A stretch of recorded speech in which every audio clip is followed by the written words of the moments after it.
All right, so a question that I got from one of my viewers is, Shane, what kind of camera settings do you use? What kind of cameras do you use? And kind of what's the technical side of setting up a camera? So that's what we're gonna be talking about in this video. The camera settings that we use in this 7-figure YouTube business, we're gonna be going over all of it. I'm gonna show you everything. Not claiming that I'm an expert on this. Cinematography, there's a lot of people in Hollywood that know a lot more about camera settings than I do, but I'm gonna show you what settings we use to achieve like a pretty nice picture. So let's dive into it. Now, one thing to keep in mind is different cameras are gonna have different layouts and different settings. So sometimes you might have to look this stuff up for your particular model and brand of camera. So first you might be wondering, what camera do we use? Well, for a very long time, we used the Sony a7 III, and recently we switched to the Sony a7S III. So we'll show you some B-roll of the camera so you can see which one it is. Now the Sony a7 III is a phenomenal camera as well, but the a7S III really takes it to the next level. And you can kind of see what the a7 III looks like. We'll show you a kind of a video of the past set. Of course, we recorded a lot of videos in that set. And then this is what the Sony a7S III looks like. It's absolutely phenomenal. We're able to capture a lot more color, it's also better in lighting conditions, like low light conditions. It's just really amazing. And then on this particular lens right here, we're using the Sony G Master f1.4 35mm lens. Now, we used to use the Sony G Master f1.4 24mm lens. This is a very wide angle lens. So again, the video from the past set will kind of show you what that looks like. One thing I will note about that is when I recorded videos with that past set, basically the camera was very close. Like it was almost in front of me. I could have touched it with my hand quite easily. And the reason for that is because it's a wide angle lens, and so it captures a lot. And so you don't need to be that far away from the camera. And in fact, if you are that far away from the camera, it's gonna look a little awkward. You're gonna be very tiny on the screen. Now, I really like the look of the 24mm lens. In fact, I actually prefer that look a little bit more.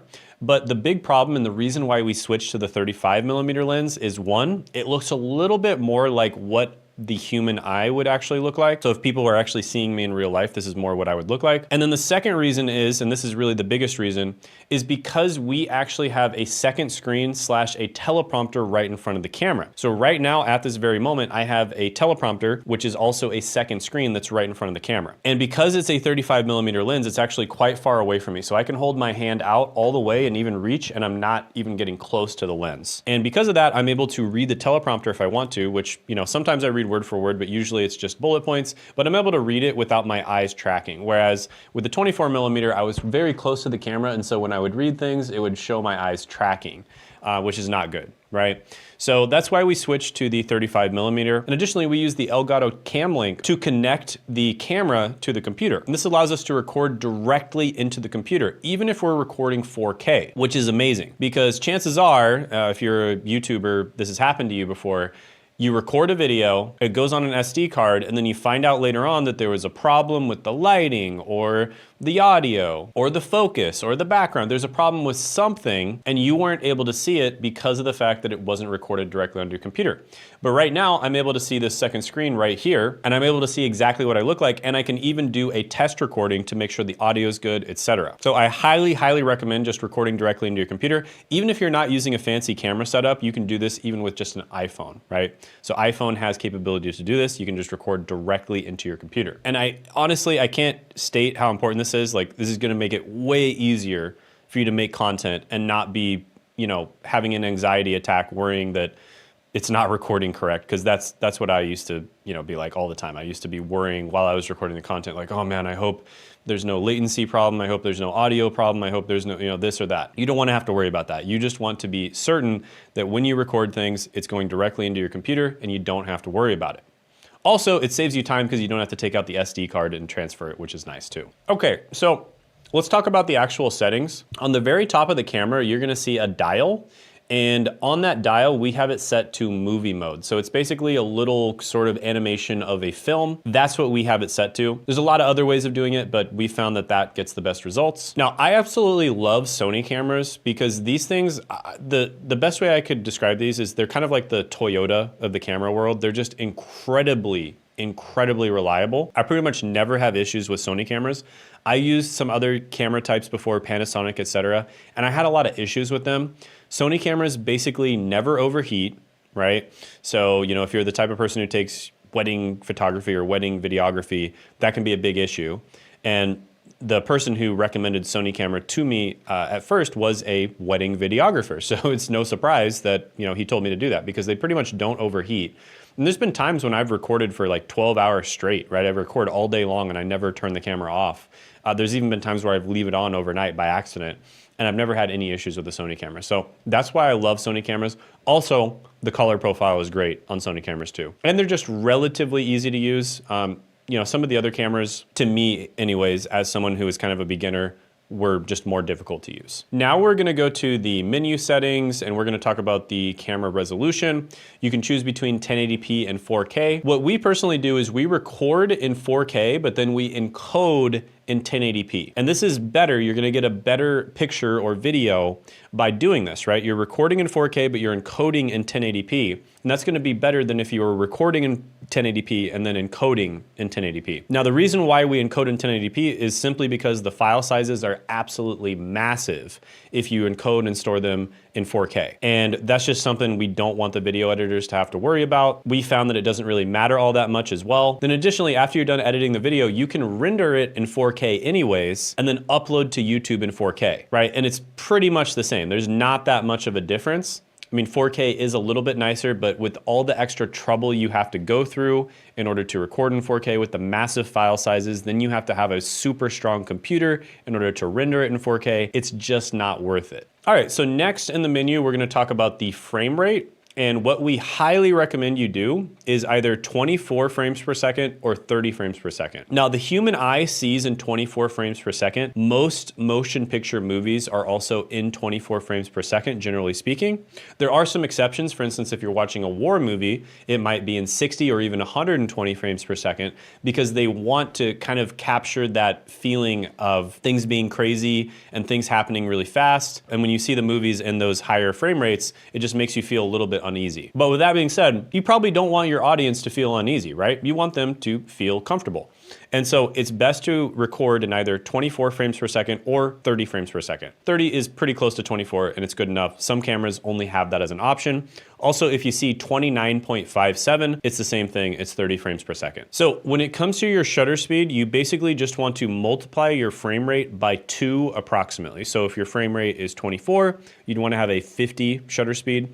If your frame rate is 30, you'd want to have a 60 shutter speed. And this is going to reduce your motion blur or make it more realistic looking. And it's also just going to result in the best picture. So ISO is basically the light sensitivity. And ideally, you don't want to go above 1600 because it introduces a lot of noise in your video. Quick break. This video is sponsored by me.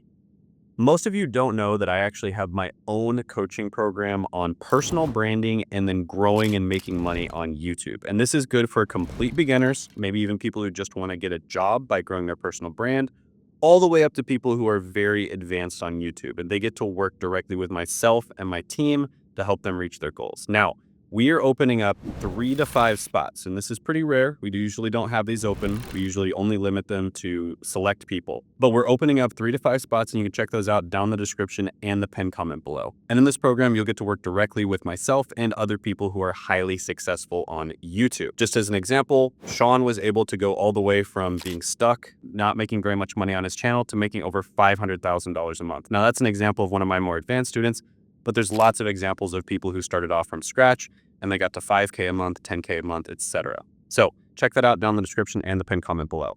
Now, with the Sony a7 III, I actually had to use what's known as an ND filter. So that's a filter that goes on the front of the lens. So this is what the ND filter looks like. And the reason for that is because before I didn't really have as good of lighting. Now I have like a really advanced softbox. It's actually a little bit expensive too. Before I had really cheap lighting. And so in order to compensate for the cheap lighting, I basically just had to, use different ND filters. And I just tried a bunch of different ones on until I found one that I thought looked really good. Now, if you're watching this and you're like a film graduate, you probably would have different opinions about what to do to get the best picture, but I was able to get a pretty good picture just by messing around with different ND filters. And yeah, I just watched a bunch of tutorials online, found the one that worked for me, tried a bunch of them on, and I was able to find one that worked really well with the ISO that I was operating at and the lighting that I had at the time. So next, let's talk about the f-stop, and you can adjust this either in the camera or you can adjust it on the lens itself. So you can actually just turn the lens itself to adjust the f-stop. And generally speaking, the lower the number, so if you go down to 1. 1.4, for instance, that's gonna mean that you're gonna have more bokeh in the background or more blur in your background. And then if you go up,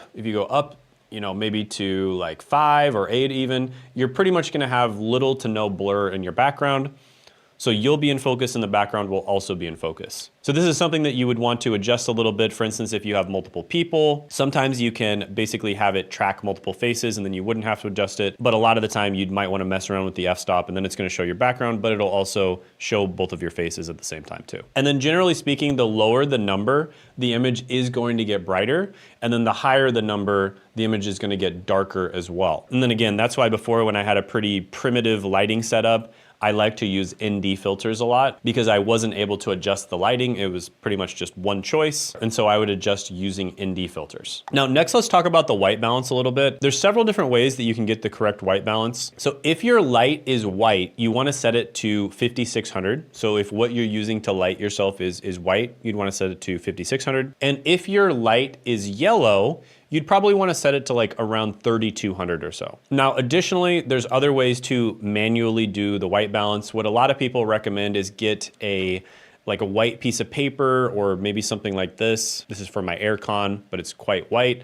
And then you can use that to manually set the white balance, and sometimes that'll work out and sometimes it'll look really good. Now, this is a little more advanced, but we actually set ours to 4200 because of the fact that we actually have two different light sources. So we have a white light coming from here, and then we have more of a yellow light coming straight from the top. Now, this yellow light kind of reflects off my hair, you know, it makes my hair look kind of nice, and it also just gives me more definition. But yeah, we set it to 4200 for that reason because we have different lights and different light sources. Next, let's talk about autofocus. And when it comes to autofocus, you want to click on focus mode, and then you want to change it to continuous autofocus. And what that allows it to do is basically when you move around like this, it'll continue focusing on your face. So when I go back here or when I go like this, it'll continue focusing on my face. Now, I guess if you really wanted to, you could do manual, but then you kind of have to just stay in the same spot. Next is the transition speed.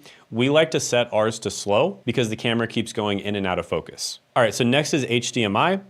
You wanna click on that, you wanna go to HDMI info display, and you wanna turn that off. We have it on here because we're actually showing the screen, right? So we're actually showing the screen while we're recording this, but you'd wanna turn that off. Now, this next part's a little bit complicated. I'm gonna try to explain this to the best of my ability. So we're gonna go to the color page. It's called exposure and color on ours. We're gonna go to the color tone. Then we're gonna go to picture profile, and what we like to record in is PP7. Okay, so this is picture profile 7, and this is essentially S-Log. So for the color grading nerds out there, this is S-Log2.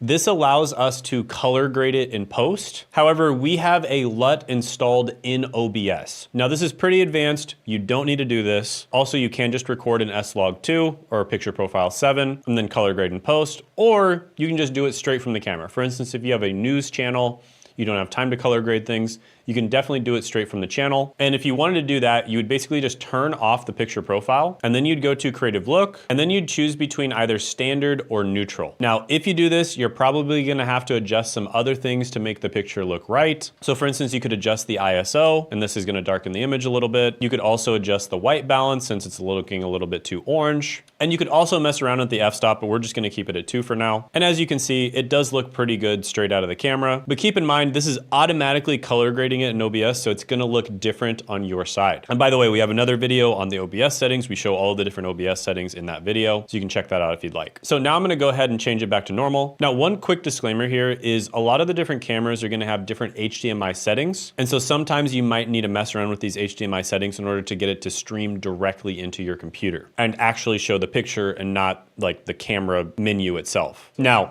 if you're thinking to yourself, Shane, DSLR sounds insanely complicated. I don't wanna have to figure all this stuff out, which a lot of you are probably in that bucket, let's be honest. Then I highly recommend just using something simple like an iPhone. This right here is the iPhone 16. Anything iPhone 15 and above, in my opinion, is really good. It is going to make things incredibly simple. It automatically adjusts the light, right? So if you don't have to get your lighting just perfect to have a good picture. It automatically adjusts for the light. Are you gonna get as good of a picture as this right here? No, it's not gonna be as good as this, but do you need a picture this good? Probably not, right? The place to start is with an iPhone. I've seen lots of YouTube channels get to 1 million subscribers, even 5 million subscribers and above, just recording with an iPhone. And the iPhones they were using weren't even close to as good as this one, okay? What's happening, guys? In the editing process of this video, and I have an opportunity for a select group of people. So these are people who are serious about growing their personal brand on YouTube. So basically, we figured out recently how to grow a personal brand and combine all the upsides of a personal brand with the upsides of automation, right? Using AI, using things like this to basically grow your personal brand 10 times faster, which in the past used to take decades to do. And now you can do it significantly faster. And you can do this to get a better job. You know, we work with beginners that just want to get a better job with their personal brand. You can do this to make money as a side hustle. We work with a lot of people like that. We can do this to make more money if you already have a side hustle or a small business. Or if you're already crushing it on YouTube, we can help you crush it 10 times more. We've worked with people like that as well. I mean, I literally can show clients at each level.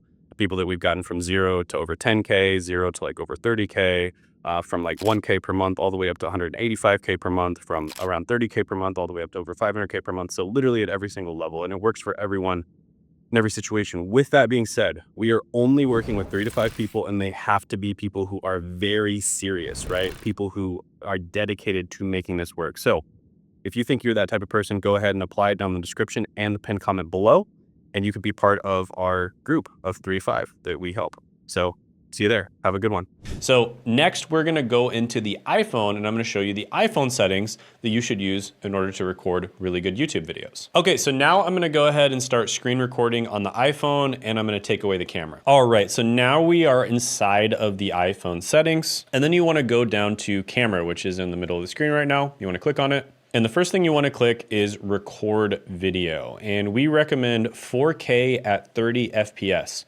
Now, keep in mind, this is an iPhone that has 1 terabyte of storage. If you don't get one that has a lot of storage, you might want to consider recording at 1080p, but also make sure you record at 30 FPS. Now, here are our other settings. I'll just scroll down so you can see. And I recommend actually doing HDR video if you're recording outside. However, it's not necessary if you're recording inside and you have sort of like a predictable light source. Now, also keep in mind that if your video editors are not using MacBooks and you turn the HDR setting on with the high efficiency, it's going to be a little bit more difficult for them to work with it and to color grade it. However, there are workarounds to this. You basically just have to figure out how to color grade it correctly. It can be a little bit of a pain, but there are definitely workarounds to it. Now we're going to go back, and here are all the settings that we have right now. I'll just go ahead and scroll down, but next we're going to click on formats. So we always set it to most compatible. The photo mode is 24MP. We do Pro RAW and resolution control. We do Pro Default Pro RAW Max. The video capture is set to Apple ProRes, and ProRes encoding is set to HDR. All right, I'll go back here, and again, you can see all of these settings. You can copy them if you want to, but the ones that we mentioned are definitely what's important when it comes to taking videos. All right, so now I'm gonna go to the camera app. I'm gonna go to video. Now there's some quick things that you can change on the top right corner. You could change it from 4K, and that's pretty much it. Those are the settings that we use, and these are the settings that we found get a really good output. So now I'm gonna show you kind of what this looks like in the studio.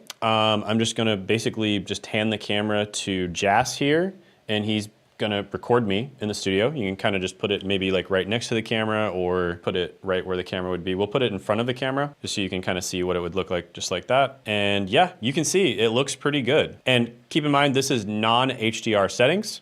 So this is what it looks like in the studio. It's not on a stable tripod right now because Jas is holding it, so obviously you'd probably put it on a tripod, but you can see it looks pretty good. It's got a pretty good picture. You can see what the Pro camera looks like versus what this looks like. And now we're gonna show you what it looks like when we set it up outside. All right, so this is what it looks like outside. And as you can see, it looks really good. And one thing that's really amazing about this is it just automatically adjusts the lighting. So this is very difficult to light right here. Like this is extremely difficult to light because there's a massive amount of light coming in from this direction, and we don't have any lights coming from this direction to light my face. So it pretty much just automatically does a pretty good job. Now, you'd probably want to play around with it a little bit, maybe record from this angle, something like that, so that half my face is kind of lit and the other half is a little darker. You can see it does a pretty good job. Now we're gonna adjust it to HDR, like we said before, and you're gonna see that it even looks a little bit different. So this is what it looks like with HDR settings. You can see it looks a little bit different. In my opinion, it looks better with HDR settings. And it also just looks good right out of the camera. Also keep in mind, we'd usually have a tripod. It wouldn't be held by another person typically. And in this case, it's actually just being held by another person. So if you had a tripod and you set up lights, you could make it look even better. Also, we didn't set up any mic. If you do want to set up a mic, I really like the Rode products. For instance, we have the Rode Wireless Go 2. I think that's a really good one. It'll capture cleaner audio. However, if you're close enough to the camera, it actually captures pretty clean audio, and you can run it through what's known as Adobe Podcast, and the audio sounds pretty good, right? It's good enough to upload to YouTube. So also, I'll quickly play what the Rode Wireless Go 2 kind of sounds like. We did a studio tour, so I'll quickly play kind of what that sounds like in that tour, so you can kind of hear it. This is for recording just around the house, and let's go and check out the main studio now. All right, so let's go back in the studio. Now, if you're a YouTuber who wants to treat YouTube like a business, or you're a business owner that wants to get leads and make money from YouTube, this is exactly what we help people do. So go ahead and apply for a free demo call where we will go over your situation, figure out what your goals are, make a plan for how you can get to those goals, and then see if we are a good fit to work together or not. And you can apply for that by clicking the link down in the description and the pinned comment below. And additionally, if you want to see the full studio tour so you can see all the lighting and the background and how all of that was made, you can check that out by clicking right here.